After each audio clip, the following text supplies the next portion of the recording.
Magandang araw guys! Ngayon magluluto na naman ako ng paborito ko, buttered seafoods. Ayan, painitin muna natin ang kawali. Maglagay na rin tayo ng butter. At bawang syempre. At ilagay na natin ang hipon.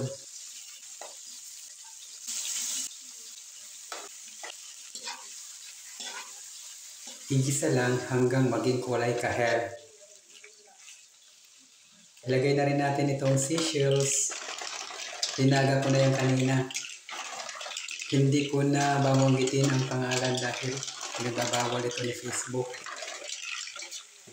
Marahil pangit ang katumbas na salita nito sa ibang lingwahe. Anyway, ilagay na natin ang alimasag. Pinakuluan ko na po yan kanina. Lagyan na rin natin ng soda. Pamintang pino, asin, nilagang mais. Pati na rin whole mushroom. Pati itong hinati-hati ko na lady finger. Ang Tagalog, siling green. Yan. Pagkatapos, haluin lang ng haluin. Nilagyan ko rin ng medyo hinog na saging, saba.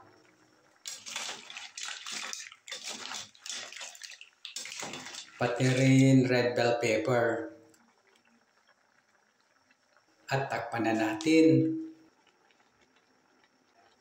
Kapag kumulo na, haluin lang ng haluin.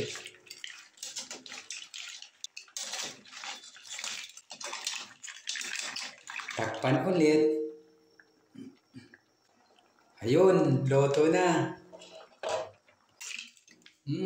Sarap na naman ito. Salamat sa panonood.